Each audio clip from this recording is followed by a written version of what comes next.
Welcome to The Deep Dive, your express ticket to understanding the big stories without all the usual fluff. Today, we're peeling back the layers on a true American original, Robert Redford. A man whose name, well, it just became synonymous with cool, conviction, and a kind of quiet revolution. We've got a fantastic stack of sources here, really comprehensive stuff looking at his incredible journey. We're talking his acting career, which was unparalleled, his directing, huge impact there. Then there's the pioneering work with Sundance, obviously, and his activism, decades of it, unwavering. So our mission for this deep dive is not just to list things off. We want to really unpack the layers of his influence, try and understand how he became not just this cultural icon, but like a strategic force, someone who really reshaped Hollywood and the world around him. He proved stardom could actually have a soul. Yeah, it's a great mission, because what really sets Redford apart, I think, isn't just, the amount of stuff he did. It's how he consistently used his mainstream success, like a lever, right? Yeah. To champion things Hollywood usually resisted. Independent voices, environmental causes, social justice, that sort of thing. He didn't just defy categorization. He actively redefined what a Hollywood icon could even be. His whole journey, from this working class kid in California to this huge international star, this indie film visionary, and this dedicated advocate, it really shows a life lived with deliberate purpose. The deliberate purpose. Yeah, let's trace that right from the start. Charles Robert Redford Jr., born August 18th, 1936. Santa Monica, California. But don't let that glamorous birthplace fool you. His upbringing wasn't exactly star-studded. He grew up in Van Nuys, working-class family, whirled away from the Hollywood hills. Deep roots, though, Irish, Scottish, English. It was a pretty humble, grounded start. Far from the red carpets. It's easy to look at that polished image, Robert Redford, and think, oh, golden youth. But his early life, it had its share of, sharp edges, hard lessons. He was a natural athlete, gifted baseball player at Van Nuys High. Classmate of Don Drysdale, the future pitcher. You can picture him, right? Real jock. Yet despite all that athletic skill, he genuinely struggled with academics. Really struggled. Wasn't connecting with the structured learning and, that disconnect. Plus a period of heavy drinking. It ended up costing him his college scholarship, University of Colorado. That's a big setback, a moment where, a lot of people might have felt pretty lost. That's such a crucial point. Because if you look closely, that period, those struggles, they were incredibly formative.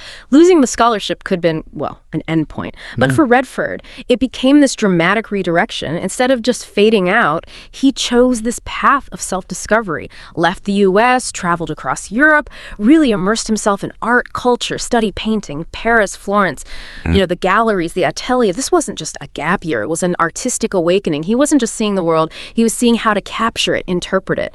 That exposure, it resonated deeply, fueled this artistic side. So when he came back to the U.S., he kept studying Pratt Institute in Brooklyn, honing those visual art skills before making that pivotal decision, enrolling at the American Academy of Dramatic Arts in New York. And that's where the acting journey really starts taking shape. A fundamental shift. It just shows this profound willingness to pivot, pursue something unexpected. You see that echoed later, too. And what a pivot. Wow.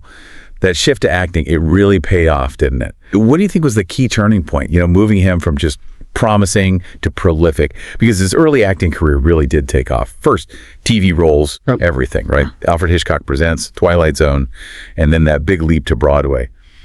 He landed that great role in Neil Simon's hit Barefoot in the Park, 1963. That definitely got people talking, showcased his charm, his timing, on a huge stage. Oh, absolutely. The stage success was a huge validation, a sign he had found his thing. His film breakthrough was actually a bit earlier, War Hunt in '62, but it was really the sustained quality stage and TV that made Hollywood sit up and notice. Stardom, like you said, followed pretty swiftly after that. Yeah, it was a rapid rise, fueled by just this undeniable screen presence and a real knack for picking roles that connected. Right. And that early success, it was just the prelude, really, because what came next was this run of films that didn't just build a career. They arguably defined an era of American cinema. He did the film version of Barefoot in the Park in '67, proved his big screen appeal. Then came that legendary partnership with Paul Newman, Butch Cassidy, and the Sundance Kid, '69. Just pure cinematic gold. That dynamic, that effortless thing between them, still talked about. Oh, yeah. Iconic. Then The Sting in '73, which got him the Academy Award nomination for Best Actor. Huge validation. And who could forget him as Bob Woodward? In All the President's Men, 76, that groundbreaking Watergate expose, Redford, alongside Dustin Hoffman. Yeah. They were just playing reporters. They embodied that relentless, often thankless pursuit of truth. They made investigative journalism feel heroic, right at that pivotal, cynical moment in American history. It wasn't just a film, it was a cultural touchstone. Reinforced the power of the press. And besides those massive hits, there were other classics too. Jeremiah Johnson in 72, that rugged, solitary side. The Candidate, also 72, playing that charming but disillusioned politician, felt incredibly ahead of its time. It really did. And of course, The Way We Were in 73 with Barbra Streisand, masterclass in romantic drama. Talk about a run. Each film just seemed to capture a different facet of his range, his appeal. Yeah, by the mid-70s, he wasn't just a star, he was the star, one of the world's biggest box office draws, easily. But what's really remarkable is why audiences loved him. It wasn't just the looks, though, obviously. It was this unique blend. Charisma, yes, but genuine intelligence, too. It was almost revolutionary for a leading man back then. He could balance that rugged, classic masculinity, think Jeremiah Johnson, with this profound sensitivity. Intellectual curiosity. It wasn't just depth, it felt like a deliberate choice. Using his star power for impact, way before platform for purpose was even a phrase, he cultivated this image. Aspirational, yet somehow relatable. A thinking man's movie star. That let him bridge commercial hits with more complex, challenging roles. Set a new benchmark, really. And his impact wasn't just in front of the camera, right? Once he was at the top, he made this incredibly smooth and hugely successful move behind it. Became an acclaimed director. It's pretty rare, isn't it? For an actor of his stature to make such a critically successful pivot. It genuinely raises that question, doesn't it? How often do you see an actor, especially one so iconic, not just dabble in directing, but hit it out of the park critically with their very first film? His debut, Ordinary People, 1980. An absolute triumph. Not just successful, it was a profound statement. Won 4 Oscars, including Best Picture and, crucially, Best Director for him. For an actor to do that first time out, monumental, speaks volumes about his storytelling vision, his ability to guide performances. He wasn't just a famous face, he was a craftsman, a clear artistic perspective. And he didn't stop there. He went on to direct other amazing films, exploring complex characters, American narratives. Think about A River Runs Through It in 92. Beautiful film. Famously introduced Brad Pitt and all that stunning fly fishing. Visually gorgeous, yeah. Then Quiz Show in 94, Oscar nominated. Right. Dug into that dark moment in TV history, truth, deception. Also directed the Milagro Beanfield War, 88, charming magical realism. The Horse Whisperer, 98, grand drama he starred into. And The Legend of Bagger Vance in 2000, that spiritual take on golf. A consistent flow of really quality, thoughtful work. And if you look at his directing work, you see this consistent thread, almost a signature style. He wasn't just picking random scripts. He was drawn to these intimate character studies, often exploring complex social issues, pivotal moments in American history, whether it's the raw family stuff in Ordinary People, the history in Quiz Show, or even the environmental undertones in A River Runs Through It. He used his platform to tell stories with meaning, shining a light on the human condition against these broader societal backdrops. He had a real knack for capturing the American landscape, too, both literally and emotionally. But maybe his most monumental contribution to cinema wasn't even a film he directed. It was something he founded. We're talking, of course, about the Sundance Institute and the Sundance Film Festival, Utah, 1981.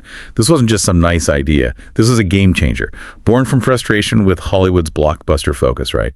And a genuine desire to nurture new talent. Absolutely. Before Sundance, indie films really struggled. Distribution, recognition, often just niche audiences, or worse. Redford's genius was creating this credible, high-profile platform. It legitimized these films, it attracted mainstream attention, eventually studio money, into projects that otherwise, well, they just wouldn't have been made. And what's truly remarkable is how quickly Sundance became the place for independent film. Almost overnight. Launched careers. Quentin Tarantino, Steven Soderbergh, Damien Chazelle, so many others. Good little list. He wasn't just providing a stage, he created an entire ecosystem. Through Sundance, Redford fundamentally reshaped the American film industry, ensured a vital space for bold, unconventional, diverse voices. Voices that might never have been heard otherwise. It was a conscious, strategic move, democratizing storytelling, moving the focus from purely commercial to artistic merit. He basically built the infrastructure for modern indie cinema. It's incredible to think about that ripple effect. Just amazing. And even with all that success, director, founder, he never really left acting, did he? He kept that presence on screen, even after becoming legendary, took roles that further defined his career. We saw him in classics like The Natural, '84, that epic baseball film, playing that mythical hero, and the sweeping romance of Out of Africa in '85 with Meryl Streep cemented that romantic lead status again. Great chemistry there. These films just locked him into cinematic history, showcased his enduring appeal. And what really stands out in his later acting work is that willingness to take risks, to challenge himself, even after decades of stardom. Take All Is Lost, 2013. That near-silent survival drama, critically acclaimed. He carried the whole film, barely any dialogue, just physical presence, raw emotion. Such a profound, vulnerable performance from an actor who, let's face it, had nothing left to prove. And then that lovely full-circle moment reuniting with Jane Fonda, his Barefoot in the Park co-star, in Our Souls at Night in 2017, proved their chemistry was timeless, still captivating audiences. He even dipped into blockbusters, which was kind of a rare, delightful thing for him. Captain America, The Winter Soldier in 2014, Avengers, Endgame in 2019 introduced him to a whole new generation. Yeah, that was fun to see. Surprising, charming turn in that kind of huge universe. And then, for those who loved his classic stuff, he announced his final starring role, The Old Man and the Gun, 2018, playing that aging, charismatic bank robber. It felt like such a fitting, poignant, incredibly Redford-esque swan song. But just as profound as his film impact, maybe even more so, was his role as an activist. This wasn't just some Hollywood figure, dabbling in causes for good PR. This was deep, lifelong engagement, way beyond the film industry, woven into who he was. Absolutely. He truly embodied that model. The socially conscious Hollywood figure merging art and activism long before it was common. His core areas were clear, consistent, deeply felt. Outspoken environmentalist, conservationist. Right from the 70s onwards, always speaking out against climate change, industrial exploitation, pushing for renewables. He founded the Sundance Preserve in Utah way back in '69. An early commitment to land conservation, served on the NRDC board for decades, Natural Resources Defense Council, and fiercely championed Native American and Indigenous rights, used his huge platform to elevate underrepresented voices, advocated for cultural preservation, self-determination, supported LGBTQ+ rights, other progressive causes, always pushing for equality, freedom. This wasn't a hobby, it was fundamental, unwavering, using his influence to drive real change. He got that his voice, amplified by stardom, carried weight, and he never shied away from using it for what he believed in. And that commitment, those multifaceted contributions, they didn't go unnoticed, inside or outside the film world. He received some of the highest honors. Beyond the Best Director Oscar in '80, he got an Academy Honorary Award in 2002, recognizing his entire body of work. The prestigious Kennedy Center honors in 2005 for lifetime contributions to American culture. Well deserved. And maybe most impressively, the Presidential Medal of Freedom, 2016, from President Obama, the nation's highest civilian honor, acknowledging his impact far beyond the screen. In Times 100 Most Influential People in 2014. These weren't just film awards. They recognize his global impact, a legacy transcending entertainment. So as we bring this deep dive to a close, we've walked through this incredible breadth of his life's work. The actor who captivated millions, the director who earned huge acclaim, the founder who reshaped an industry, the activist who used his voice for profound good. What's truly remarkable is how seamlessly he integrated it all. These seemingly separate roles, each flowing into the next, creating this singular, impactful legacy. It wasn't like 4 separate careers. It felt like one cohesive, purpose-driven life. Indeed. And Robert Redford. He died peacefully in his sleep, September 16th, 2025. At his home in Sundance, Utah, the place he loved. He was 89 years old, surrounded by family. The specific cause wasn't disclosed, but his publicist confirmed the news.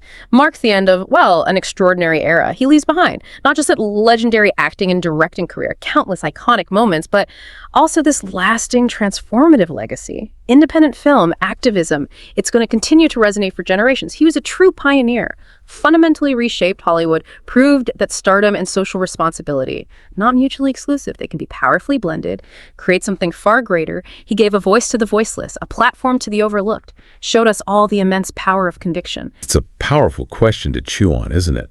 In a world that often compartmentalizes everything, our passions, our work, what can we learn from Robert Redford's incredible ability to integrate it all? Creative expression, social purpose, industry innovation. He really left a benchmark for future generations. How to build a career that's both successful and deeply meaningful. What does it truly mean, to leverage your platform for something bigger than yourself? How can you, in your own corners of the world, bring together your talents and your values to create a lasting impact? Something to think about until next time.